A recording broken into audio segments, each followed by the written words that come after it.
தொடங்கிடலாமா? திருச்சிற்றம்பலம்.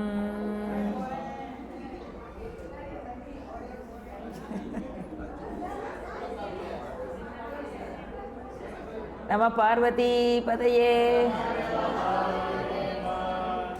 நித்தம் எழுந்தருளி நின்பலனே எந்தனக்கு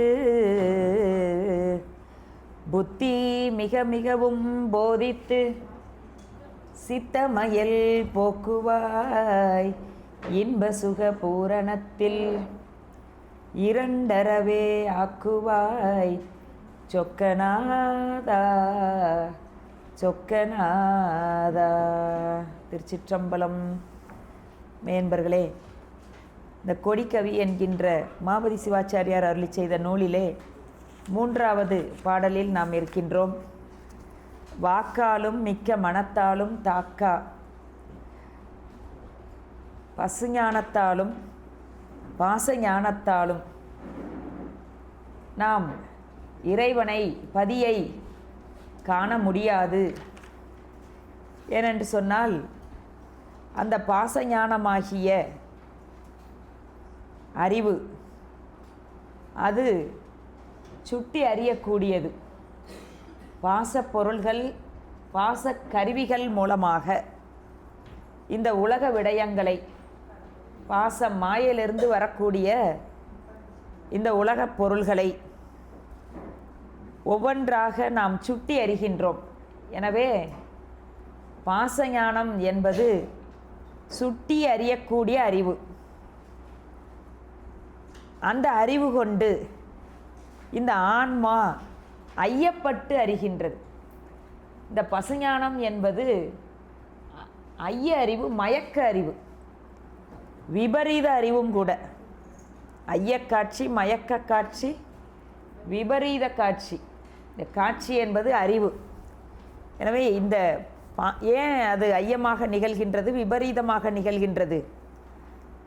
ஏனென்றால் அது மயக்கத்தை தருகின்ற மாயையிலிருந்து பரிணமித்து வருவது. அதனுடைய குணம், மாயையினுடைய மயக்கத்தன்மை அதனுடைய பொருள்களிலும் இருப்பது. எனவே அது மயக்க அறிவு, ஐய அறிவு, விபரீத அறிவு. எது? பாச அறிவு, பசு அறிவு. பசு அறிவுல பாச அறிவு. பாசஞானம் என்பது சுட்டறிவு, பசுஞானம் என்பது மயக்க அறிவு இல்லையா? மயக்க அறிவு. எனவே இந்த சுட்டி அறியக்கூடிய பொருள் இறைவன் அல்ல என்பதனால் பாச கருவிகள் கொண்டு அவனை அறிதல் இயலாது.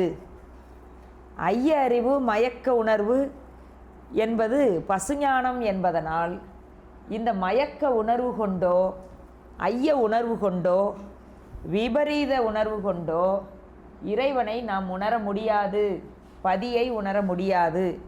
ஆக இரண்டும் இல்லாமல், அப்போ அந்த அதில் பாட்டில் வைக்கிறார் பாருங்க, உணர்வறிய தன்மையன், உணர்வு அறிய தன்மையன். உயிர்கள் இந்த பாசத்தோடு கூடி பசுவாய் நிற்கின்றது, கட்டுப்பட்டு நிற்கின்றது, பிணிக்கப்பட்டு இருக்கின்றது. எனவே அதனுடைய நிலை, அந்த கட்டுப்பட்ட நிலையில் பசுத்துவம் உடையவனாக நிற்கின்றான். எப்படி இருக்கிறான்? பசுத்துவனாக இருக்கின்றான். அந்த பசுத்துவ நிலையில் அவன் கொண்டிருக்கக்கூடிய அறிவு அது ஏகதேச அறிவு உடையது. எனவே அந்த அறிவு கொண்டு இறைவனை அறிய முடியாது என்ற பொருளில் இங்கே உணர்வறிய தன்மையன் என்று அமைத்திருக்கின்றார். உணர்வறிய தன்மையன் என்று சொன்னதனாலேயே அவன் எப்பொழுதும் எப்போவுமே அறிய மாட்டான் என்ற கருத்து அல்ல இல்லையா? உணர்வறியா தன்மையன் அப்படின்னு சொன்னதுனால அவன் எப்போவுமே உணரப்பட மாட்டான் அப்படிங்கிற பொருள் இல்லை. இந்த பாசஞானத்தாலும் பசுஞானத்தாலும் அவனை அறிந்து கொள்ள முடியாது. அடுத்த அடி என்ன வைக்கிறாரு? அறிவு தம்மில் பிரியாமை தானே குறிக்கும் அருள். இந்த இப்படி பாச அறிவையும் பசு அறிவையும் மட்டுமே பிரதானமாக கொண்டிருக்கக்கூடிய இந்த ஆன்மா இந்த கட்டுநிலையில் தான் கட்டப்பட்டு இருக்கின்றது, இந்த தத்துவங்கள்னால் பிணிக்கப்பட்டு இருக்கின்றது. அந்த நிலையிலும் அறிவு தம்மில் பிரியாது இருக்கக்கூடிய இறைவனுடைய திருவருள், அந்த அருள்தானே குறிக்கும், அந்த அருளே அவனை காட்டும், பதிஞானமே பதியை காட்டும் என்ற பொருளில் இங்கு அமைத்திருக்கின்றார். ஆக அந்த பதிஞானம் என்பது எப்படி நிகழ்வது இந்த ஆன்மாவிற்கு? அங்கே ஒரு 7 பொருளை சொல்லுகின்றார். இந்த ஆன்மாவிற்கு பதிஞானம் சக்தி நிபாதம் எங்கனம் நிகழும் என்று அந்த குறிக்கும் அப்படிங்கிற வார்த்தைக்கு 7 விதம், 7 விதத்தில் பதியுமா. ஓதல், ஓதுவித்தல், கேட்பித்தல், கேட்டல். ஓதல், ஓதுவித்தல், கேட்பித்தல், கேட்டல். சிந்தித்தல், தெளிதல், நிட்டை கூடல்.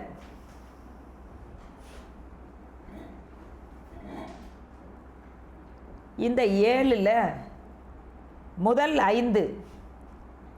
5 எதெல்லாம்? கேட்பித்தல். இந்த 5ற்கும் நூல் வேண்டும், நூல் இருக்கணும் இல்லையா? நூல்கள் இருக்கணும் இந்த 5ற்கும். எனவே அது ஞான வேள்வி என்று சொல்லப்படுவது. ஞான வேள்வி ஓதல், ஓதுவித்தல், கேட்டல், கேட்பித்தல், சிந்தித்தல். இந்த 5ற்கும் நூல்கள் வேண்டும். அந்த நூல்கள் மூலமாக ஓதுவதும் ஓதுவிப்பதும். 2க்கு என்ன வேறுபாடு? ஓதுதல் நம்ம சொல்கிறது, ஓதுவித்தல் பிறரை கொண்டு ஓதுவிப்பது, கேட்டல் கேட்பித்தல் கேட்கச் செய்வது, தாம் கேட்டல்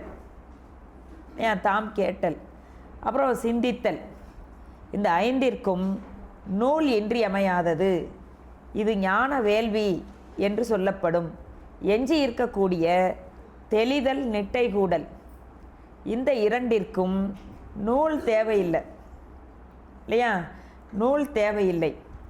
அதே சமயத்தில் இந்த ஓதல், ஓதுவித்தல், கேட்பித்தல் என்று முதல்ல சொல்லப்பட்ட அந்த 3ம் அதன் மூலமாக உண்மை ஞானம் நிகழ்ந்து விடாது. ஓதலினாலோ ஓதுவிப்பதினாலோ கேட்கச் செய்வதினாலோ அதன் மூலமாக உண்மை ஞானம் நிகழாது. அப்போ இந்த 3ம் எந்த நிலைக்கு கொண்டு போய் விடும் அப்படின்னா, கேட்டல். அடுத்து என்ன சொல்லப்பட்டிருக்குது? கேட்டலுக்கு கொண்டு போய் விடும். கேட்டல்னா குருவின் உபதேசத்தை கேட்கக்கூடிய தகுதிக்கு சென்று நமக்கு இதெல்லாம் படிமுறையாக அமையும். அப்போ அந்த கேட்டல் என்பது குருவினுடைய உபதேசத்தை கேட்பதற்கு அது சாதனமாக அமையும். அதன் மூலம் கேட்ட உபதேசத்தை சிந்திப்பதன் மூலம் அப்போது இங்கே என்ன நமக்கு விளங்குகின்றது? சகலர்களாகிய நமக்கு நூல்கள் தேவை. பொருள்களை உரைப்பதற்கு நூல் ஆசிரியர்கள் தேவை, ஞானாசிரியர்கள் தேவை, உபதேசம் தேவை. அதற்கு குருநாதர் தேவை, இன்றியமையாதது. குருநாதருடைய உபதேசம் இன்றியமையாதது. உபதேசத்தை பெற்ற வழி சிந்தித்து தெளிந்து நிட்டை கூடுதல். சகலர்களுக்கு தான் இத்தனையும் இருக்குது இல்லையா? நமக்கு தான் இவ்வளோ படிமுறைகள். ஏமா கவலைப்படாதீங்க, வந்துடும். ஏன் அப்படி கவலையாக உட்காந்துருக்கீங்க இவ்வளவா அப்படின்னு. ஆக இப்படி அமைந்திருக்கின்றது இந்த நிட்டை என்பது. நிட்டையில்லா உடல் நீத்து எனையாண்ட. நிட்டை இல்லாத உடல் நீத்து. அப்போ இந்த உடல் கொடுக்கப்பட்டதற்கு காரணமே எதுதான்? நிட்டை நிலையை அடைவதற்கு. பல்லாண்டில் சொல்கிறார் சேந்தனர், நிட்டை இல்லாத உடல் நீத்து எனையாண்ட நிகரில்லா வண்ணங்களும் சிட்டன் சிவனடியாரை சீராட்டும் திறங்களுமே சிந்தித்து அட்டமூர்த்திக்கு என் அகம் நெக ஊறும் அமிழ்தினக்கு ஆழநிழல் பட்டனுக்கு என்னை தன்பால் படுத்தானுக்கே பல்லாண்டு கூறுதுமே. ஏன் நம்ம இந்த உடம்பு படைத்ததற்கு காரணம் என்ன? நிட்டைக்கு தான். ஏன் இந்த மதிய வகுப்பில் நிட்டைக்கு போயிடுவோம் தன்னை போல இல்லையா? அது அவத்தை, இது நிட்டை இல்லையா? அது அவத்தை. கருவிகள் குறைவதனால் அறியாமை வந்தால் அது அவத்தை. கருவிகள் நீங்கினால் அவத்தை. கருவிகளிடமிருந்து விலகின நாம் நீங்கினா அது நிட்டை இல்லையா? கருவிகள் இருந்தும் கருவிகளோடு கூடாமல் அந்த தன்மை நமக்கு வராமல் இருந்துச்சுன்னா அது நிட்டை. கருவிகளோடு கூடியும் அறியாமையில் இருந்தோம்னா அது அவத்தை. அது அவத்தை.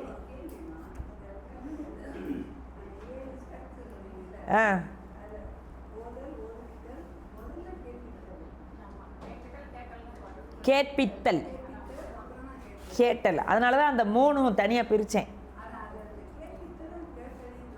கேட்பித்தல் என்பது நூல்களை கேட்க செய்வது. இப்போ நீங்கள் ஒரு வாட்ஸ்அப் குரூப் பண்ணி எல்லாரையும் வாவான்னு கூப்பிடுறீங்கல்ல, அது கேட்பித்தல். கேட்டல் என்பது தான் கேட்டல்.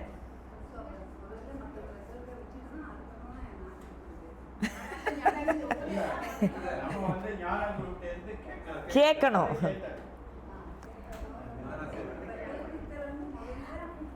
அந்த கேட்டல் வேற. இப்போ ஓதல், ஓதுவித்தல், கேட்பித்தல், இந்த மூன்றும் கேட்டல் நிலைக்கு கொண்டு போய் விடும். இது நூல் மூலமாக நூற்பொருளை கேட்டல், ஆராய்தல். கேட்டல் என்பது ஞான உபதேசத்தை கேட்டல். ஆமாம். எதுமா? கேட்பித்தல்னா கேட்க செய்வது. நூல் மூலமாக, அதான் நூல் தேவை. 5க்கு தான் நூல் வேணும்னு சொன்னோம்ல.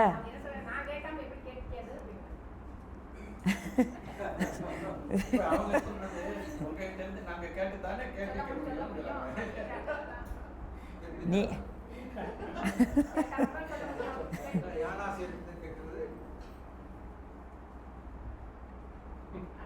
சொல்கிறேன், அவங்களோட சந்தேகம் அதுதான். கேட்பித்தல் அப்படின்னா பொது, கேட்டல் சிறப்பு. அதாவது நீங்கள் ஏற்கனவே, உங்களை வச்சே சொல்கிறேன், நீங்கள் ஏற்கனவே பழைய இன்னும் தியாகராஜ கல்லூரி, விகேபுரம் கிளாஸ்லலாம் படிச்சிருக்கீங்க, கேட்டிருக்கீங்க. அந்த கேட்டல் என்பது சரியை கிரியை ஞானத்தில் இருக்க ஞானம். அது கேட்டல் என்பது தவம். அது உங்கள் இந்த முதல் பாட்டில் பார்த்தோம்ல, புண்ணியங்களின் காரணமாக சரியாதி தவங்களை சேர்ப்பிக்கும். அது இறைவன் உங்களுக்கு கொடுத்த வரம், உங்கள் தவ முயற்சியால் வருவது. அது முதல்ல கேட்டல், அது தவத்தில் உள்ள கேட்டல். ஏன் அப்போது கேட்பதை கேட்பிக்க செய்தல், அது இங்கே வேள்வி, ஞான வேள்வி. புண்ணியத்தினால் தவம், தவத்தினால் வேள்வி, ஞான வேள்வி. விளங்குதா? விளங்கலையா?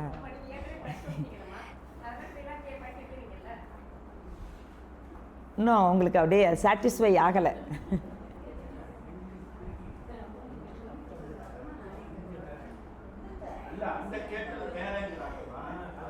இவன் நீங்கள் முதல்ல முப்பொருளை பற்றி கேட்டிருப்பீங்க. ஆனால் முப்பொருளை பற்றிய கேட்டல் மட்டும்தான் நிகழ்ந்திருக்கும் நூல் மூலமாக. அது ஓ இப்படியெல்லாம் இருக்குது போல அப்படின்னு தெரிஞ்சிருப்பீங்க. அதற்கு பிறகு இதுவே உண்மை என உங்கள் மனசு உறுதியாக இருந்திருக்கும். ஓ ஆமாம், இதெல்லாம் சொல்கிறது உண்மைதான். ஆணவம்னு ஒன்று இருக்குது, கண்மம்னு ஒன்று இருக்குது, மாயைன்னு ஒன்று இருக்குது, உண்மை போலும் அப்படின்னு உங்கள் மனசில் என்ன ஆயிருக்கும்? அது கொஞ்சம் பதிவாகி இருந்திருக்கும். அப்புறம் என்ன ஆகும், அப்போ நான் தான் கேட்டதை கேட்பிக்க செய்ய வேண்டும் என்கின்ற எண்ணம் வரும். நீங்கள் அங்கே போய் படிச்சுட்டு இங்கே வந்து எல்லாருக்கும் செய்யணுமே அப்படின்னு கேட்பித்தலை செய்வீர்கள். அந்த காரணமாக இப்போ பொதுவாக அறிந்ததன் காரணமாக குருநாதரிடத்து சிவமே குருநாதராக வருகின்ற பொழுது அவர் பெறுகின்ற உபதேசத்தை கேட்டல் என்கின்ற புண்ணியத்தை பெறுவீர்கள், தவத்தை. இப்போ விளங்குதாமா? ரைட்டு. நாங்கள்லாம் நூல் ஆசிரியர்கள், ஞான ஆசிரியர்கள், இந்த நூலை உபதேசிக்கக்கூடியவர்கள் தான். நமக்கு மேலே நம்ம குருநாதர் வந்து அமைவார். இல்லை இல்லை, மந்ததரம் மந்தம், தீவிரம் தீவிரதரம். அப்போ மந்தம் மந்ததரம்னு வைக்கிறது இல்லை, மந்ததரம் மந்தம் தான்.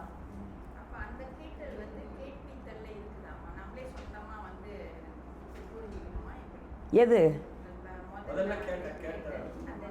அது தவத்தின் காரணமாக வருது.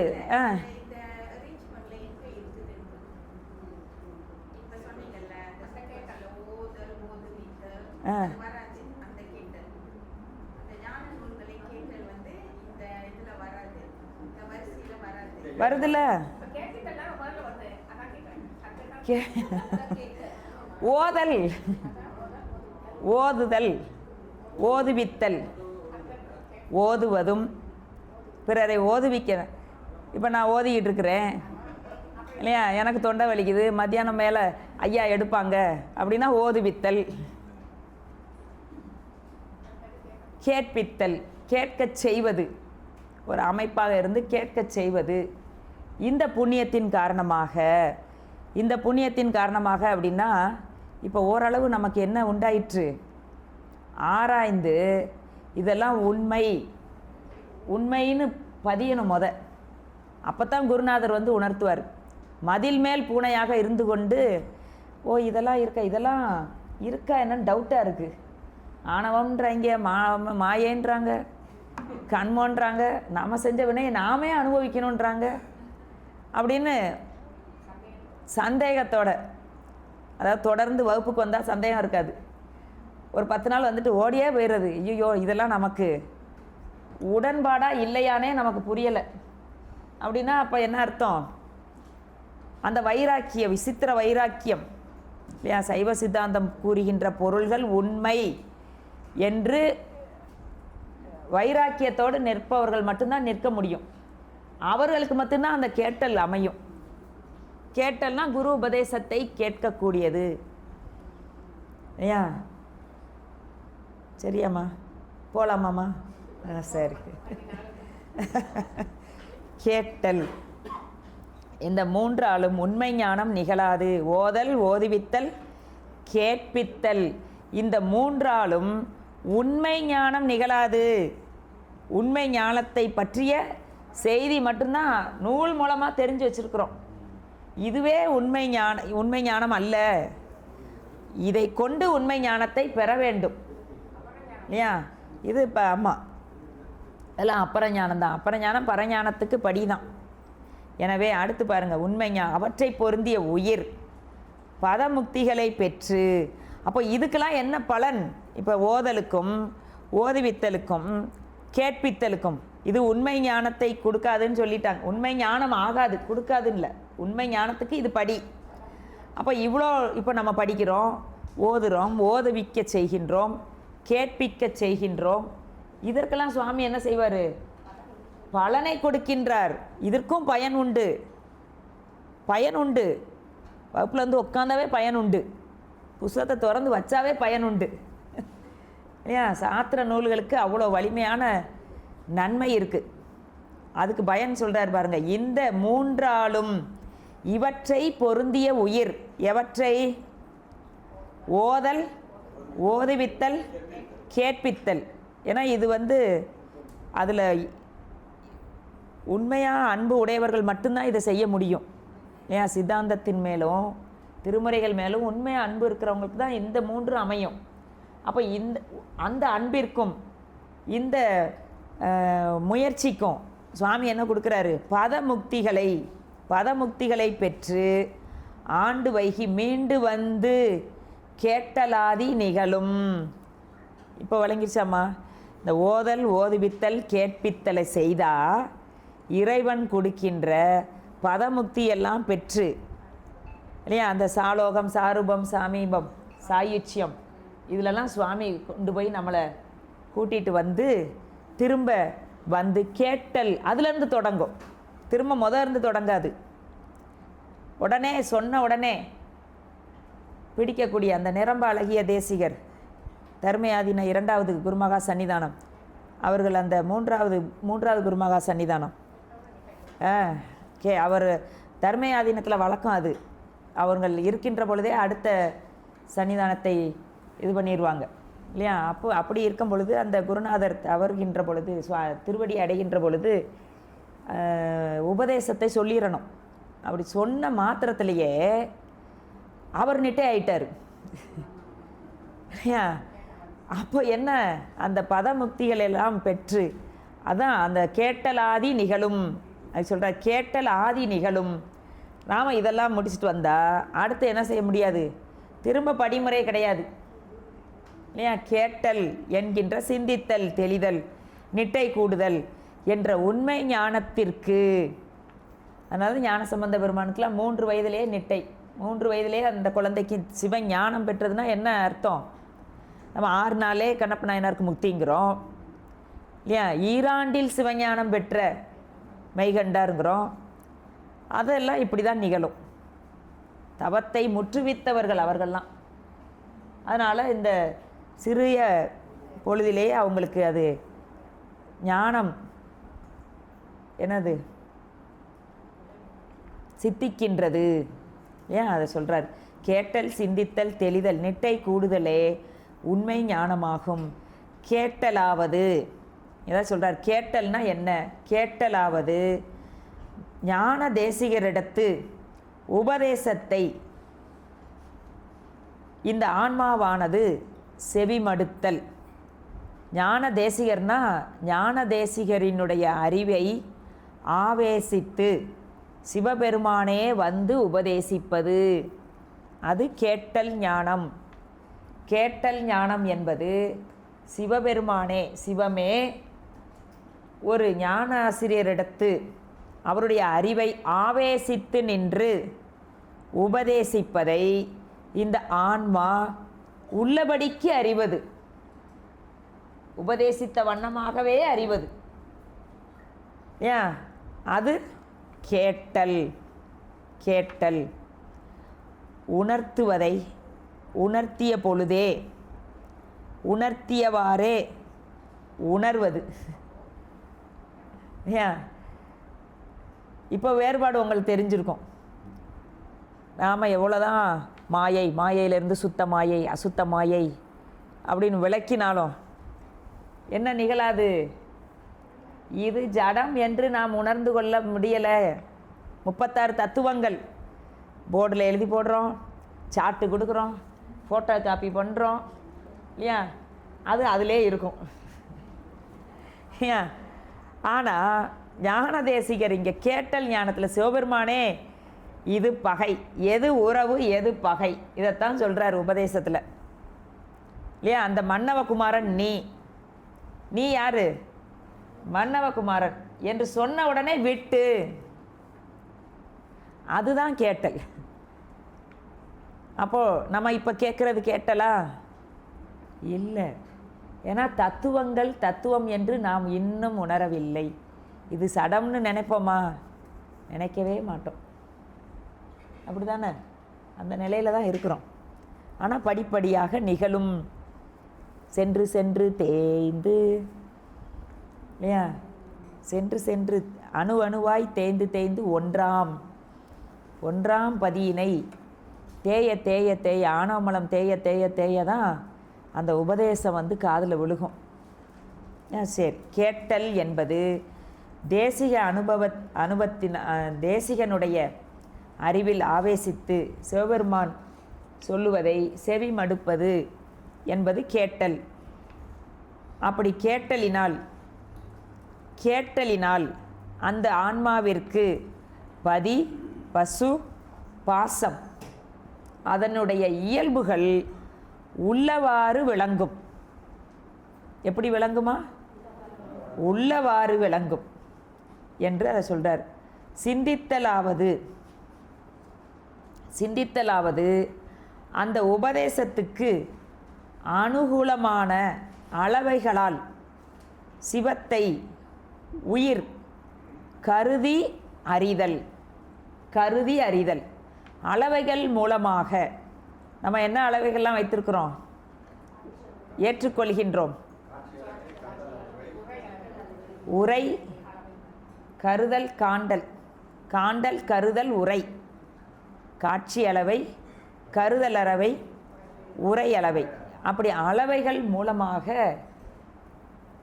கேட்ட உபதேசத்தை மீண்டும் மீண்டும் மீண்டும் சிந்தித்தல், அது கருதி அறிதல், அது சிந்தித்தல். அந்த நிலையில் என்ன நிகழும் அப்படின்னா, கேட்டலினால் பதி, பசு, பாசம் இவற்றின் இயல்புகள் உள்ளவாறு விளங்கும். சிந்தித்தல் என்பதினால் அந்த உபதேசத்துக்கு பதி பசுக்களின் கலப்பு நிலை அந்த ஆன்மாவிற்கு தோன்றும். அப்போ சிந்திப்பதனால் முதல்ல இயல்பு விளங்கும், கேட்டலினால். சிந்திப்பதனால் அந்த கலப்பு, அத்துவித கலப்பு, இறைவன் ஒன்றாக வேறாக உடனாக ஆன்மாவோடு இருக்கின்றான் என்ற அவனுடைய அத்துவிதம் புரியும். சிந்திக்க தான் புரியும் இல்லையா? தோன்றா துணையாய் பின்னே திரிந்து இருக்கின்றான் என்பது சிந்தித்தால் அன்றி விளங்காது. சிந்தித்தால் மட்டுமே அந்த தன்மை அமையும் இந்த ஆன்மாவிற்கு. அதுக்கடுத்து என்னது? சிந்திக்கப்பட்ட சிவத்தை, அப்படி சிந்திக்கப்பட்ட சிவத்தை கூடவே இருக்கின்றான் பிரிவின்றி. பிரியா மாலா, நம்ம பார்த்தோம்ல நேற்று மணிவாசகர் பாடினது, இன்ப மா கடலே. அப்படி கூடவே இருக்கின்ற இறைவனை, பதியினை அந்த பற்றற்ற நிலையில் சிந்தித்தல், தெளிதல். அடுத்து என்னது? நிட்டை கூடுதல் என்பது அந்த தெளிவினால் உயிரானது பாசங்களிலிருந்து நீங்கி அந்த சிவானந்த அனுபூதியில் திளைத்து இருத்தல். சிவானந்த அனுபூதி, திருவருளோடு கூடியிருத்தல். எப்பொழுது இந்த பாசம் சடப்பொருள் என்று எண்ணுகின்றதோ அந்த ஆன்மா, அப்பொழுதே அதனை விட்டு திருவருளோடு கூடி இருக்கின்ற பொழுது அந்த திருவருள் காட்டுகின்ற பொருளில், சிவத்தில் அது அழுந்தி சிவா அனுபூதி பெற்று நிற்கும். அப்பொழுது அந்த உயிர் தன்னுடைய வியாபக அறிவு, அது இயற்கை, அதனுடைய இயற்கை எது? தன்னியல்பு எது? வியாபக அறிவு தான் ஆன்மாவிற்குரிய தன்னியல்பு. அந்த தன்னியல்பை விளங்கி நிற்கும். அந்த நிலையில் பதிஞானம் ஒன்றே, அந்த நிலையை பதிஞானம் ஒன்றே தரவல்லது. இந்த நிலைப்பாட்டை யார் கொடுப்பா? திருவருள் தான் கொடுக்கணும். இப்போது நிட்டைன்னு சொல்கிறோமே, நிட்டைனா என்னது? ஒடுக்கம். நீங்கள் தர்ம ஆதீனத்துக்கு போனீங்கன்னா ஒரு 16 ஒடுக்கம் வச்சுருப்பாங்க. அதை எப்போனாலும் தம்பிரான் சுவாமிகள் போய் அங்கே இருந்து நிட்டையில் இருப்பாங்க. அந்த நிட்டையில் இருக்கின்ற பொழுது அவங்க உணவெல்லாம் எடுத்துக்க மாட்டாங்க, வச்சிருவாங்க. போயெல்லாம் யாரும் தொந்தரவு பண்ண மாட்டாங்க. அந்த நிலையிலிருந்து இறைவன் உணர்த்துகின்ற பொழுது நிறைய நூலெல்லாம் கூட எழுதுவாங்க. அதான் அந்த பண்டார சாத்திரம்லாம் அப்படி வந்தது தான். பண்டார சாத்திரம் திருவாவடுதுறை ஆதீனத்தில் சிற்றம்பல தேசிகர் எல்லாம் எழுதியிருக்காங்களா, அம்பலவான தேசிகர் எல்லாம், தட்சிணாமூர்த்தி தேசிகர் அவங்களாம். ஆக அந்த நெட்டை நிலையில் இருந்து இறைவன் அருளுவதை பதிவு செய்வது. ஆக சரி, இப்போ நிட்டை இப்படின்னு சொல்லியிருக்கே, இதை நினைத்து நாம் ஐயோ நிட்டைனா அப்படியே ஒரு தனி இடத்துல போய் இருந்து கொண்டு கண்களை மூடிட்டு இல்லையா அப்படி நினைக்கிறோம். நிட்டை என்பது இந்த நிலையில் முடியுமானா முடியும். அதுக்கு சொல்கிறாரு நிட்டை வெண்பா. திருவாவடுதுறை ஆதீன பண்டார சாத்திரங்களில் நிட்டையை பற்றி நிறைய பாடல்கள் இருக்குது. அதில் ஒன்று அற்புதமாக சொன்னப்பட்ட கருத்து என்ன அப்படின்னா, நிட்டை என்பது ரொம்ப இதாக சொல்கிறது அப்படின்னா, எம்பெருமானிடத்து மாறா அன்பு கொண்டு நிலைத்து நிற்பதே நிட்டயாம், அவனிடத்து வைக்கின்ற அன்பே நிட்டயாம்னு முடிக்கிறார். மாறா அன்பு, மறவா அன்பு அப்படின்னு ஒரு வார்த்தையில் முடித்தாலும் அது சிந்தித்து பார்க்கின்ற பொழுது அன்பு அப்படின்னா எப்படி வைக்க முடியும்? அன்பு ஒருவரிடத்தில் வைப்பது அன்பு. ஏன் எல்லோரிடத்தும் வேறுபாடின்றி வைப்பது அதுதான் அன்பு, பேரன்பு இல்லையா? அப்படிப்பட்ட அன்பை பெருமானிடத்து வைக்கணுமா, அதுதான் நிட்டயம் அப்படின்னு அதில் நிறைவு செய்கின்றார். அப்போ என்ன பொருள்? உறவு பொருளை உறவென்று நினைந்து அன்பு கொள்வது, அவன் தானே உறவு பொருள். மற்றதெல்லாம் என்னதான்? பகைப்பொருள். பெண்டிர் மக்கள் சுற்றம் என்னும் பேதை பெருங்கடலை, பேதை பெருங்கடலை விண்டு பட்டே வாழ மாட்டேன். பெண்டிர் மக்கள் சுற்றம் என்னும் பேதை பெருங்கடலை விண்டுபட், இதிலே வாழ மாட்டேன் ஞானசம்பந்த பெருமான் சொல்கிறார் இல்லையா? விண்டுபட்டே வாழ மாட்டேன். வேதனை நோய் நலிய கண்டு கண்டு என் உள்ளம் காதலிக்கின்றது. கண்டு கண்டு என் உள்ளம், பெருமானே உன்னை கண்டு கண்டு காதலிக்கின்றது என் உள்ளம். அடுத்து என்னம்மா தெரியாது.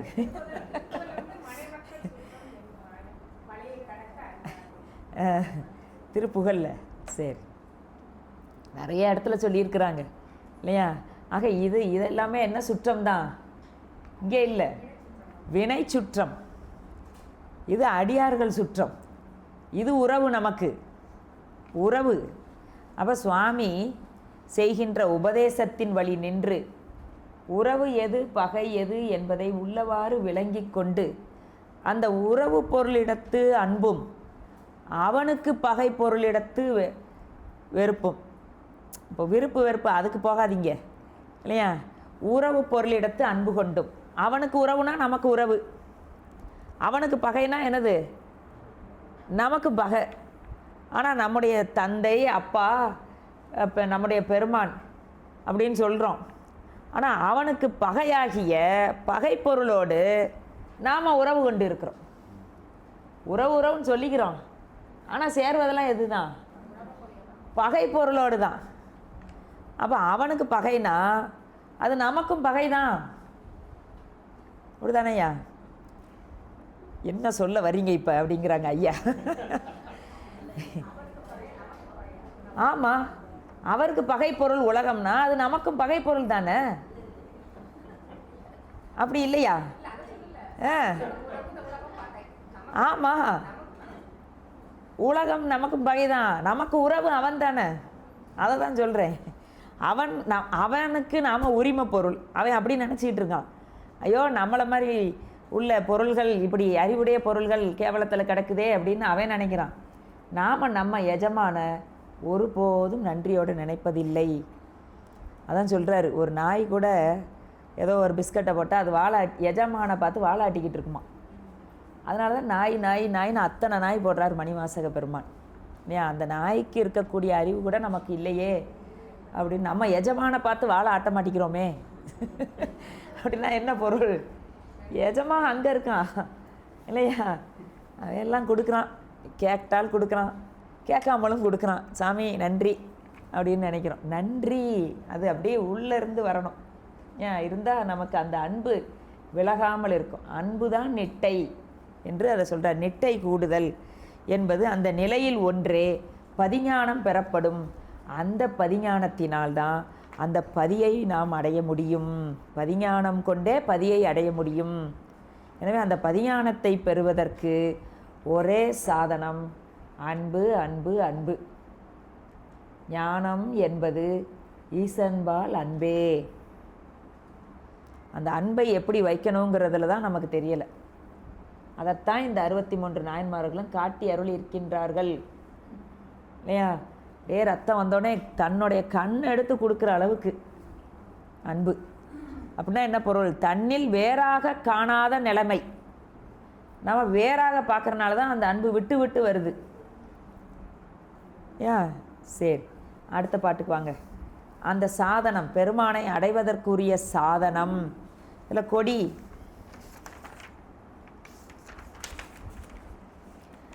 குறிக்கும் அருள் நல்க கொடி கட்டினனே. இந்த அருளை பெறுவதற்கான சாதனம் அன்பு என்பது விளங்கும்படியாக கொடி கட்டினனே என்று சொல்கிறார்.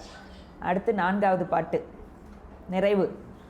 5 எழுத்தும் 8 எழுத்தும் 6 எழுத்தும் 4 எழுத்தும் பிஞ்செழுத்தும் மேலை பெருவெழுத்தும் நெஞ்சு அழுத்தி பேசும் எழுத்துடனே பேசா எழுத்தினையும் கூசாமல் காட்ட கொடி கட்டினனே.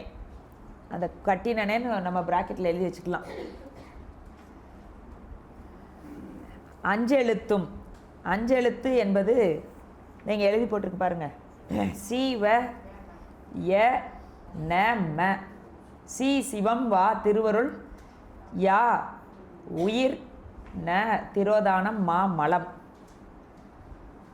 எத்தனை எழுத்து இருந்தாலும் அது சிவாய நமக்கு தான். 5 எழுத்துனாலும் சரி, அது 6 எழுத்துனாலும் சரி, 8 எழுத்துனாலும் சரி, 4 எழுத்துனாலும் சரி, 3, 2, 1 எப்படி சொன்னாலும் அது 5 எழுத்தே. ஓரெழுத்து என்று சொன்னாலும் அது 5 எழுத்தே. அதை சொல்கிறார் இங்கே. 8 எழுத்து ஓம் ஹம் ஹம் சீவ ய ந ம. இது பூஜையில் மந்திரத்தில் சொல்லுவது. 6 எழுத்து, 6 எழுத்துன்னொடனே சரவண பவன் நினச்சிடக்கூடாது இல்லையா? 6 எழுத்து என்பது ஓம் ந ம சீவ ய. இது 6 எழுத்து. 4 எழுத்து என்பது ஓம் சீவ ய. பிஞ்சு எழுத்து, பிஞ்சு எழுத்து பிஞகன், பிஞகன் கோணிய பிறை சூடியை, அப்படி ஒரு பொருள். பிஞகன் அப்படின்னா திருவருள் உடையவன், திருவருளை குணமாக உடையவன். இங்கே பிஞ்சு அப்படின்னா திருவருள், அவனுடைய அருள் தான் நமக்கு வருகின்றது இல்லையா? ஆதாரமாக அந்த நம்மை காப்பதற்கு சூரியனுடைய கதிர்கள் தான் பயனுக்கு வருது, கதிர்கள் தான் பயனை கொடுக்கின்றது. ஆமாம், அதுபோல் இங்கே பிஞ்சு எழுத்து, அது வா, அது திருவருளை குறிக்கக்கூடிய எழுத்து. பிஞ்சு அப்படின்னா திருவருள். பிஞகன் திருவருளை உடையவன். பிஞ்சகன், பிஞ்சுனா திருவருள், அதை குணமாக உடையவன். குணம் குணி, குணத்தை உடையவன் குணி. இவனுக்கு என்ன குணம்? அருள் கருணை. கருணையே வடிவமானவன், கருணையே உருவமாகி படிக்கிறோம்ல. பிஞ்சு அப்படின்னா திருவருள். சி பெரு எழுத்து, மேலை, மேலை பெருவெழுத்து, மேலான பெரு எழுத்து. சி, இந்த பெரு எழுத்துக்கு மேலே எந்த ஒன்றும் இல்லை, தனக்கு மேல் தலைவன் இல்லை. அதான் விநாயகன். நாயகன்னா தலைவன், தனக்கு மேல் தலைவன் இல்லாதவன், அதனால் வி நாயகன். அதை பெரு எழுத்தும், சி என்பது பெரு எழுத்து. இந்த பிஞ்செழுத்து வான்னு சொன்னாலும் பெரு எழுத்து சீன்னு சொன்னாலும் எல்லாமே எதை குறிப்பது தான்? 5 எழுத்து தான். சீக்குள்ளே எல்லாம் அடக்கம். அதான் அது நாயோட்டு மந்திரம்னு சொல்லுவாங்க. சி என்பது ஓரெழுத்து, 5 எழுத்து ஓரெழுத்தாக இருக்கக்கூடிய மந்திரம். அது மகாக்காரண பஞ்சாட்சரம், முத்தி பஞ்சாக்கிரம். சரி, இப்படி பேசும் எழுத்துடனே, பேசும் எழுத்து நெஞ்செழுத்தி, பெருவெழுத்தும் நெஞ்செழுத்தி இந்த மனத்தில் தியானித்து இந்த எழுத்துக்களை, இந்த 5 எழுத்தை தியானத்தில் வைத்து உச்சரித்து. அப்படின்னா என்ன பொருள்? தியானத்தில்னாவே எண்ணுதல், அதனுடைய பொருளை எண்ணுதல். 5 எழுத்தை பொருளோடு எண்ணுதல், அது தியானம். எழுத்தி அங்கே பேசும் எழுத்துடனே, பேசும் எழுத்துடனே. வா என்பது பேசும் எழுத்து. வா என்பது எது? பேசும் எழுத்து. திருவருள் தான் நமக்கு துணையாக வருகின்றது. அந்த திருவருளே வ என்பது தான் சீல சென்று போய் சேர்க்கும். எதை? நடுவே இருக்கக்கூடிய யாவை. சேர்ப்பது என்பது இந்த இந்த வா யாவை சீயோடு சேர்த்து மீள விடா, எதோடு சேர விடாமல், மேவோடு சேர்க்காமல் மீள விடாமல் சீயோடு கொண்டு சேர்க்கும். ஏன் அதை திருவருட் பயனில் நம்ம பார்க்குறோம். பேசும் எழுத்துடனே வா என்கின்ற எழுத்து அது தன்னை அறிவிப்பது. திருவருள் தான் தன்னை அறிவிக்கின்றது. திருவருளே பதிஞானமாக நமக்கு அமைகின்றது. அந்த பதிஞானத்தின் மூலமாக பதியை நாம் அடைகின்றோம். வாதா சென்று கொண்டு போய் கூட்டும், அம்மை தான் அப்பாவை காட்டுவாங்க. அதுபோல் இங்கே திருவருளே சீயை என்ற அது பேசா எழுத்து. பேசா எழுத்து பெரு எழுத்து, மேலான பெருவெழுத்து. இந்த சி அப்படிங்கிறது சிவம், அது பேசா எழுத்து. கூசாமல் அப்படின்னா மிகவும் எளிமையாக இலகுவாக இந்த பொருள்களை இந்த எழுத்துக்களின் பொருள்கள் விளங்கும்படியாக கொடி கட்டினனே. இந்த கொடி கட்டினனே அப்படிங்கிறது இந்த 4வது பாட்டில் திருவருள் மூலமாக பதிஞானம் பெற்று சிவத்தை தரிசிக்க முடியும் என்கின்ற கருத்தில் இந்த மந்திரத்தை தியானிப்பவர்கள் அவர்களுக்கு இலகுவாக இந்த தரிசனம் கிடைக்கும்படி கொடி கட்டினனே என்று அந்த 5 எழுத்தே நமக்கு சாதனம். அதனால தான் அந்த 9வது நூற்பாவில் அதை சொல்கிறார் இல்லையா? 5 எழுத்து விதி என்னும் 5 எழுத்து, விதி என்னும் 5 எழுத்து. அப்போ 5 எழுத்து வேற, விதி என்னும் 5 எழுத்து வேற இல்லையா? பொதுவாக சொல்லப்படுவதும் விதிப்படி உபதேசமாக பெற்று உச்சரிப்பதும் அந்த தியானம், அந்த பஞ்சாக்கரத்தில் பாசத்தை நீக்கிய வழி அப்படின்னா என்ன பொருள்? மாவை நீக்கி சிவய நம, சிவய சிவய சிவய, ம நீக்கி சிவாய நம இருக்குல்ல, மாவை நீக்கிய பிறகு சொல்லி பாருங்க, சிவய சிவய சிவய சிவய. அப்போ அந்த யாவினுடைய நிலை எங்கே நிற்கும்? வாக்கும் சீக்கும். திருவருளுக்கும் சிவத்துக்கும் பேரன்பு எனை காட்டி இன்பத் தொட்டிலே ஆட்டி வளர் சொக்கநாதா. ஏன் அந்த வாக்கும் சீக்கும் நடுவில் சுவாமி நம்மளை ஆட்டுறாராம். அந்த சிவய சிவய சிவய அந்த பாச எழுத்துக்களை நீக்கி அந்த நிலையில் நிற்கின்ற பொழுது குருநாதர் விதித்தபடி இந்த மந்திரத்தை உச்சரித்தோமேயானால் அந்த யாவினை சீயிடம் சேர்க்கும். ஏன் அதான் இங்கே சொல்கிறார். அப்போது அப்படி செய்யக்கூடிய தியானம் 3 வகைப்படும். அந்த மந்திரத்தை ஓதும் முறை, நிற்கும் முறை, அது 3ஆக சொல்லப்படுகின்றது. உரை, மந்தம், மானதம் என்பன. உரைக்க சொல்லுவது, பிறர் கேட்க உரைக்க சொல்லுவது. சிலர் பார்த்திங்கன்னா காலையில் எந்திரிச்ச உடனே டிவிலேயோ இல்லாட்டி எதுலேயோ இந்த பென்ட்ரைவ்லாம் வச்சுருக்குறாங்க. அது என்னம்மா, ஒரு பெட்டி இருக்குது, அதை சுவிட்சை போட்டால் அது மந்திரம் சொல்லும். அது பாட்டுக்கு சொல்லிகிட்டு இருக்கோம். அது பாட்டுக்கு ஒரு பக்கம் சொல்லிகிட்டு இருக்கோம். இங்கே ஒரு பாட்டுக்கு ஃபோனில் அங்கே பல கச்சேரி நடந்துக்கிட்டு இருக்கோம் இல்லையா? அது உரை பிறர் செவிக்கு. அது அப்புறம் மந்திரம் யாருக்கு? அந்த பெட்டிக்கா? அடுத்தவங்களுக்கா? போகிறவங்க வர்றவங்களுக்கா? அது கேட்பித்தல்னு கூட வச்சுக்கலாமே இல்லையா? என்ன செஞ்சாலும் சாமி நமக்கு பலன் நமக்கு கொடுக்குறாரே. உரை என்று சொல்லுவது, உரை என்பது பிறர் செவிக்கு கேட்கும்படி உரைப்பது. பிறர் செவிக்கு கேட்கும்படி உரைப்பது. இதெல்லாம் பொதுநிலை. அதாவது குருநாதரிடத்து பெற்ற உபதேசத்தை வேறு யாருக்கும் சொல்லக்கூடாது.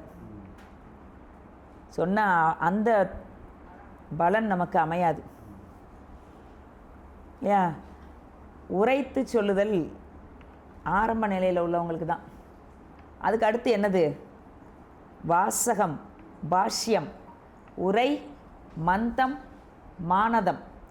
மந்தம் அப்படின்னா தன்னுடைய செவிக்கே கேட்பது போல சொல்லுவது, தன்னுடைய செவிக்கும் கேட்காம மனசுலேயே சொல்கிறது. அப்படி சொன்னால் தூங்கிடுவோம் நம்ம. ஏன் சிவபுராணம் பாடிக்கிட்டே இருக்க பாடிக்கிட்டே தூங்கணும். மாதவ சிவஞான சுவாமிகள் தூங்கும்போது பெரிய புராணம், திருவாசகம், சிவஞான போதம் எல்லாம் வச்சுக்கிட்டு தூங்குவாங்களாம். நெஞ்சில் பெரிய புராணத்தை வச்சுக்கிட்டு தூங்குவாராம். ஏன் சரி, நாம் சிவபுராணத்தை பாடிக்கிட்டே தூங்கணும், அதான் நமக்கு சொல்லப்பட்டிருக்கு.